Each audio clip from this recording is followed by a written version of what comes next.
is the Mr. Shady Show. I'm Mr. Shady, throwing shade wherever I go. Watch out, cause you might be next. And today is going to be a good day because we are going to talk about one of my favorite topics to talk about on this channel, Pretty Little Liars. And I know you guys are you're thinking, oh, why is he talking about this show? Can he talk about anything else? Can we get another horror movie talk? My response is, we're talking about Pretty Little Liars is because it's my channel and I'm talking about whatever the I want, so sit the down or click off this video. Thank you. We are not talking about the original that we love so much. We are actually going to talk about the HBO Max spinoff, Pretty Little Liars Original Sin / Summer School. The reason why we're talking about the spinoff today is because we are talking about why HBO Max is a canceling this fantastic show. So welcome to Pretty Little Liars Original Sin Cancellation RANT. How we're going to do this video today is we are going to talk about the main 5 topics. We're going to talk about season 1, season 2, the villains of the show, why this is the best spinoff, and more importantly, why HBO Max is a for canceling the show. I have a lot to say. Warning, I am going to be very passionate about this show, so I'm sorry. You've been warned. So yeah, this is gonna be great. It's gonna be fantastic. Get your water, your snacks, your popcorn, because I have a lot of things to say and can't wait to guys hear my point of view about the show. So let's get started. Our first topic is season 1, aka Pretty Little Liars Original Sin. We're gonna talk about the strength and the weakness about this season. We're gonna talk about the strength because, to be honest, out of the two, the first season's the best one. I'm not saying I don't like season 2. It's a good season. There are parts of it that I like, but if you compare it, season 1 is going to take the cake. The number one strength I can think about the show is the slasher vibes. Because I've been saying since I watched the original, the premise of the original show is a perfect vibe for a horror movie or a horror show. Because think about it, A is a serial killer going after these 4 teenage girls because they blinded a girl and they know all of their secrets and they're gonna do whatever it takes to, I don't know, to scare them, to torture them, or anything, like a classic horror movie villain. And with that show, we got that. Plot of this show is that in 1999, a girl named Angela Waters died because these 5 girls has been torturing her ever since. And 22 years later, in 2022, the main girl's daughters is actually getting tormented by someone named A because of what their mothers did back in 1999. This season was the best season that HBO Max has put out in 2020. Let's be for real. Because let's talk about A. A was a horror villain. Because it's not a girl in a black hoodie. It's not a girl in a red coat. It's not a zombie costume. It's actually a grown-ass man who is willing to kill people just to mess with 5 teenage girls. That is crazy to me. A is not like Mona. It's not like Cece. It's not like Alice Drake. When A sees an opportunity, they're going to take it. When A sees an opportunity to kill people, it's going to take it. It's to see an opportunity to chase people, they are going to take it. A wasted no energy. He went for them girls. He was on a mission and he was going to do anything to succeed that mission. And I kind of respect that. I respect a horror villain who wastes no time. But what I more respect from a horror movie is a final girl who takes no shit. And another strength, honestly, the 5 final girls. The fact that we get to have 5 final girls in one show, it is amazing to me. Because let's talk about why these girls are the best main characters we've been introduced in a while. Because we have Imogen Adams, Tabitha Hayworth, but she likes to be called by Tabby, Noah Oliver, Farron Bryant, and Mouse Harada. But her real name is Minnie Harada, but she likes to be called by Mouse. These 5 girls is everything I needed in a TV show. Because they were fresh, they're new, their friendship is actually healthy. When it comes to friendships, you haven't seen a healthy friendship in a while, and we got them with these girls, and what I also liked about them is that they stuck together. I mean, besides episode 3, we don't talk about episode 3. They're amazing final girls. I feel like they kind of remind me of other final girls that we saw in horror movies, but we're not going to get into that. This is everything I needed. So thank you for introducing me to these final girls, because I loved each one of them equally. I mean, in season 2, we're not going to talk about season 2 just yet. Another strength in season 1 is honestly the couple, because Sean and Noah, they were an amazing couple. Ash and Mouse, they were an amazing couple. Theron and Henry. Oh my god, what the fuck? Season 1, they were okay. Season 2 ruined them, but we're gonna talk about season 2. Don't worry. These couples, they were amazing. We got the Ashley couple, we got the emo couple, and with them we got I don't know what couple Henry and Theron were giving me, but they were a good couple in season 1. In season 1, though, out of all of them, I feel like in season 1 base, Sean and Noah, they were the best couple. But overall on the show, Mouse and Ash, oh my gosh, Mouse and Ash, they were the best couple overall on the show. Another strength from season 1, I'm not gonna lie, it was the deaths. The deaths, they were just amazing. Was I sad when some of them died? Yes, but their horror deaths, I had to applaud. Because let's look at the death list. We got Angela Waters. Rest in peace, Angela Waters. You did not deserve what this town gave you. Okay, let's talk about it. Angela Waters, was it me or was she not giving Carrie White energy from Stephen King's Carrie? Because I swear, they were literally identical. I mean, they don't look alike, but their stories, they're the same thing. I promise you. I'm sorry. Water break.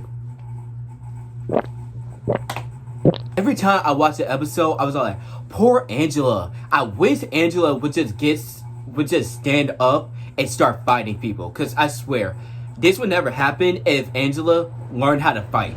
Because I swear, if I was her, in her position, I was all like... But we got Angela, we got Imogen's mother, we got Tyler, we got Karen, we got Chip, we got Karen and Kelly's trifling dad. Oh, we got Crazy Joe. I feel like my favorite death probably has to be Karen, because she was a mean girl. She tried to be Allison, but she failed. I'm not gonna say she deserved to die, but the worst death to me, I feel like I had to give it to Crazy Joe. His death was the worst to me. Because we really didn't see him die. We just seen him like... If you know, you know. But their deaths, they did an amazing job with their deaths. Because I really felt scared. I feel like these deaths will happen if it was happening in real life in today's economy. They were kind of cool. I'm not gonna lie. They were kind of cool. That strength for season 1 is probably the references to the original show.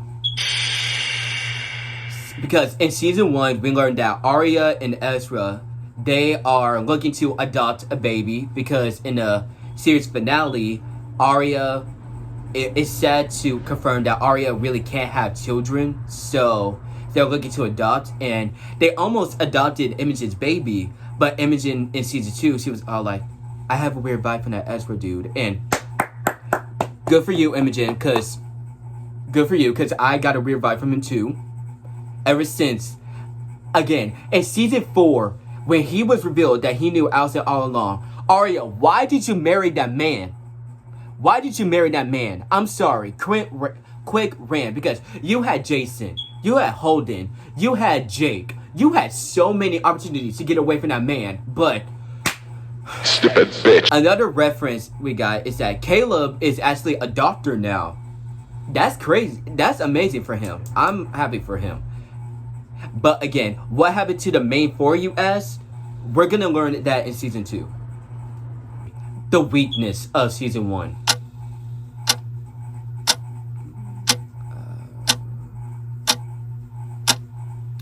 The one weakness in the show that I noticed is probably the A review. Sorry, because I'm not gonna lie. Was I shocked that the principal and Angela's brother was A. Well, I wasn't surprised when Angela's brother was A, but was I surprised that the principal was A? Hell yeah.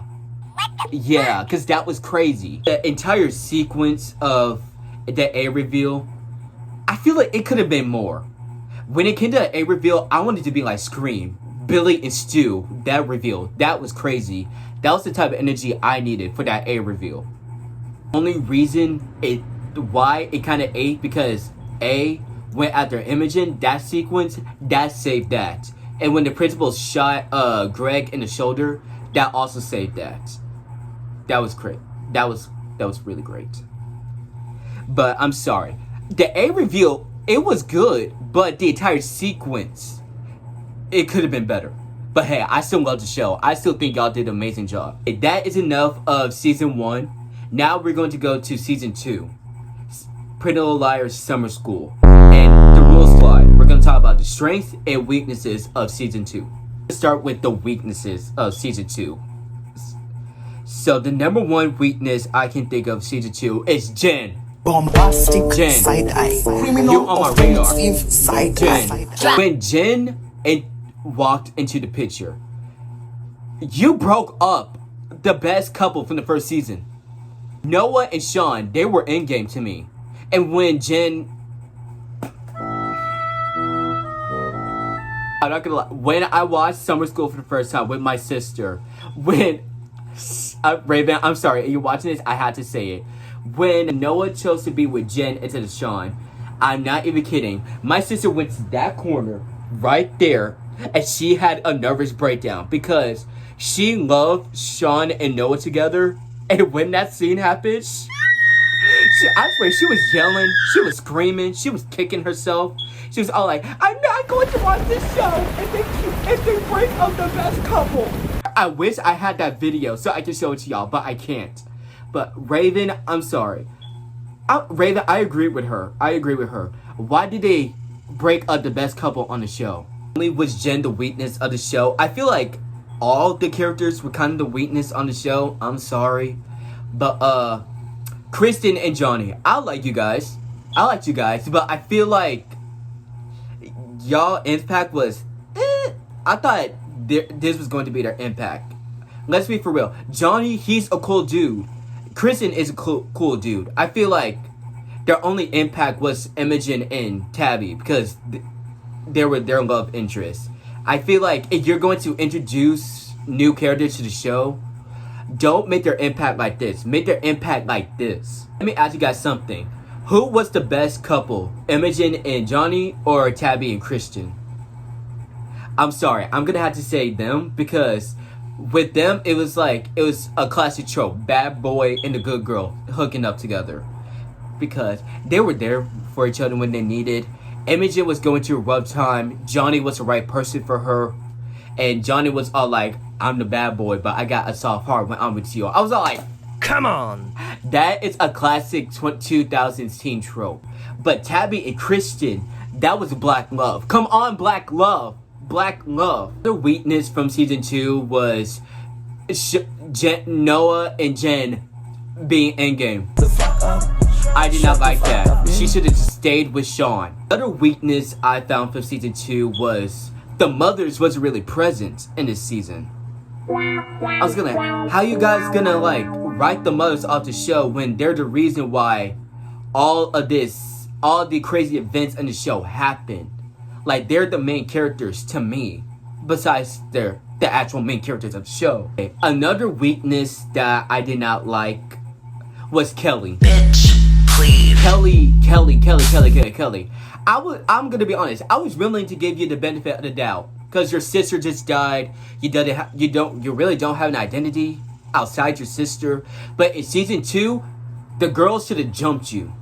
They should have jumped you. They should have let Bloody Rose kill you, low key. But because let's be for real, Kelly, you were a straight up dog, especially after Hell House.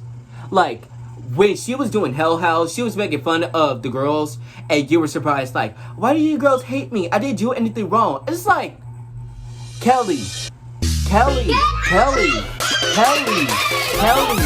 After what you did in Hell House, I would have dropped you too.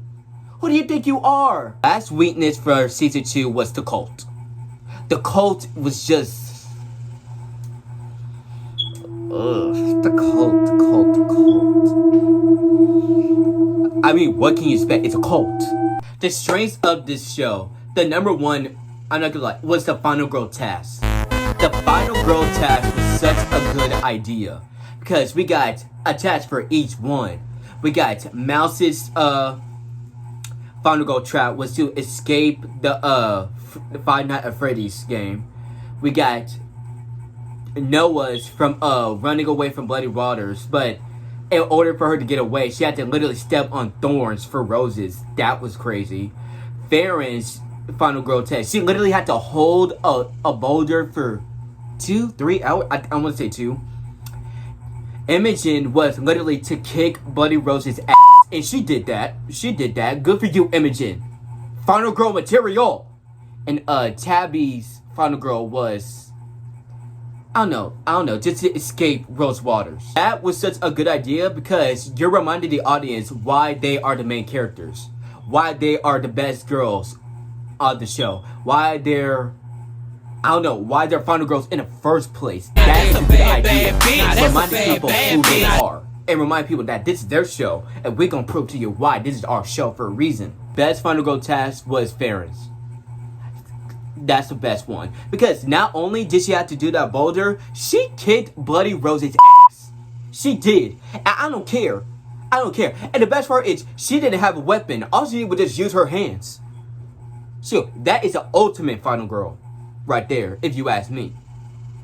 Hell House, that was a good idea for the show. I kind of like that. Not only was that the best event, but that was the best episode from the season 2. The girls' friendship really vibing in the strength of the girls' friendship in that episode. We get to see Imogen and Tabby's strength grow, and we get to see healthy reminders of what happened in the first season. That was pretty good. Especially what Imogen did after she literally took an axe and cut the power out. That was amazing. They're main characters for a reason. Put a respect on their name. The reason why the season 2 was good was the Bloody Rose.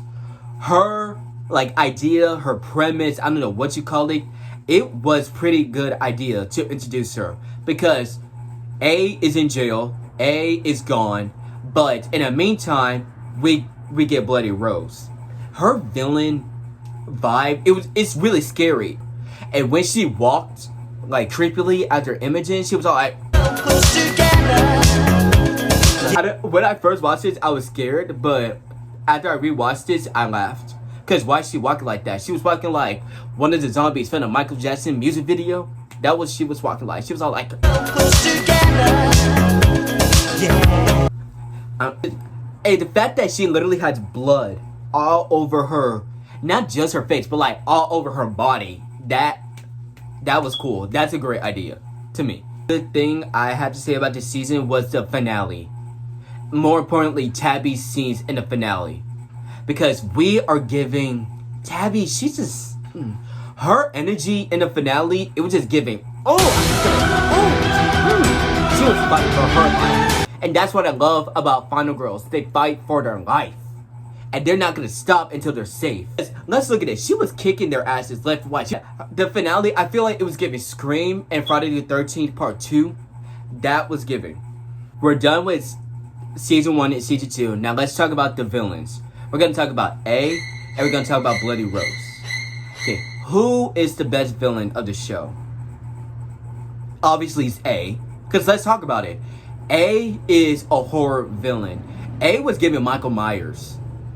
He was giving Michael Myers. I thought it was the principal all along, and even better, he was Angela's father. What the fuck? We all knew A was Angela's brother. Let's be for real. But the father, that was a twist. That was a shock. That was a gag. And the A text. Let's talk about the A text. I don't know why some of these A texts, it didn't have the A in it. It didn't have the A in it. I was like, where's the A? Where is the A?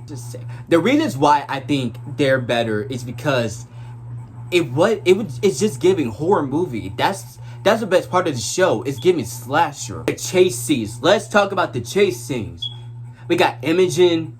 We got Karen. No, we got Kelly. We got Noah's chase scene. Mouse's chase scene. Like, their chase scenes, it was just amazing. What about Bloody Rose? Bloody Rose, her reveal was obvious. We all knew it was gonna be Chip's mother. But Wes helping her out, I was like, really? Y'all could have chosen someone else. Or just make it mainly Chip's mom. Rose, she was a good villain. She was kind of scary. She was fighting. But the one main thing I don't like about Bloody Rose is that she just wasn't as intimidating as Archie Waters. She wasn't as intimidating. And I feel like if you're going to make a horror movie villain, you gotta make them scary, intimidating. That's what they were missing to me, to be honest. And their motive... But just overall, A is the best villains. A is the best villains. Let's talk about category 4.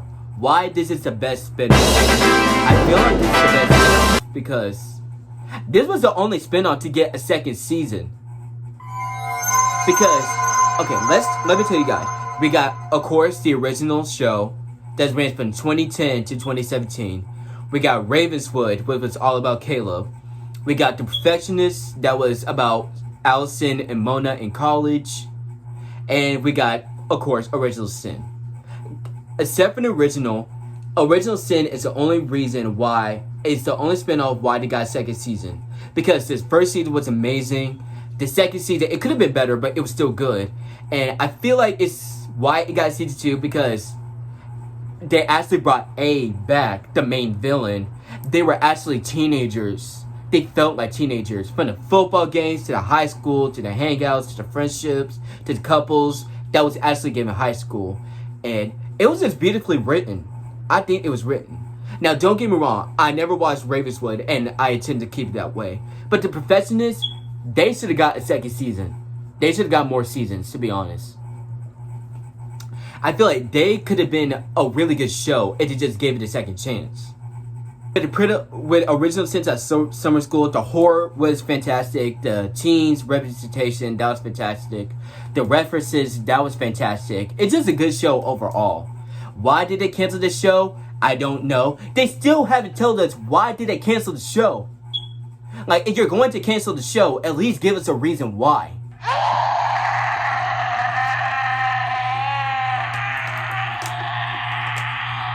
And another reason why I'm sad is because one of the main casts of the original, they were going to come back for the show, for the third season. And A was going to be back. And we were going to get even more villains. It was all like... Season 3, I had the feeling that Season 3 was going to be the best season of the spinoff. And now we're not even going to get it because they canceled it. Okay, now we're going to talk about my favorite category. Why HBO Max is a dumbass for canceling this show. Let me get this. Well, first of all, we're going to do this.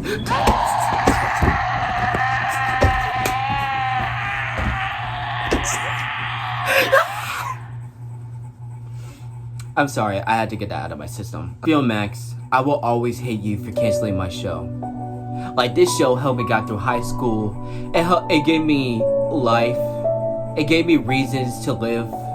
Like, this show was just everything. And now we're just... I don't know what to say.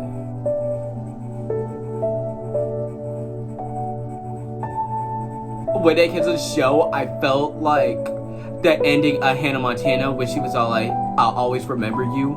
Like, that is the ending of this video. Like, comment, and subscribe. I hope I didn't bore you. I mean, hello, I'm a treat. I'm a delight. How could I bore you? But hey, we need to stand up and rise and get a petition going and saying, bring this show back. We need to do this. We need to get like some signatures or something. I need this show back. Side note, the 15th anniversary of Pretty Little Liars franchise came out, and the creator and the original cast say they are down to do like another show or a movie.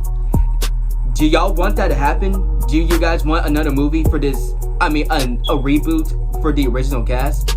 I wouldn't mind seeing a reboot of the original cast, but I'm just saying, before you do that, bring this show back. Oh, and before I go, the next video I'm going to be doing after this video is posted is the spoiler review of I Know What You Did Last Summer. I watched it twice so I can give all my theories and my thoughts and my opinions out. And I'm not gonna lie, I enjoyed it. I really enjoyed it. And the best part is I saw it on my birthday, July 26th. I had a blast. And I know it's August, but it's still early. So if you guys want to send me money for my birthday,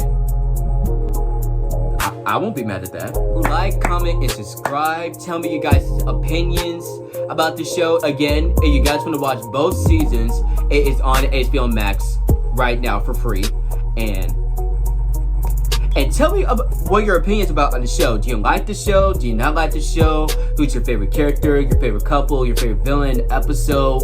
Let's talk, because I really want to talk to you guys about the show. This was my show. I had a blast. My TikTok is Ryan Robinson 545, and my Instagram is GamerGuy141. So more videos is coming for you guys soon. I know it's been a while since I posted my last video, but I needed a break.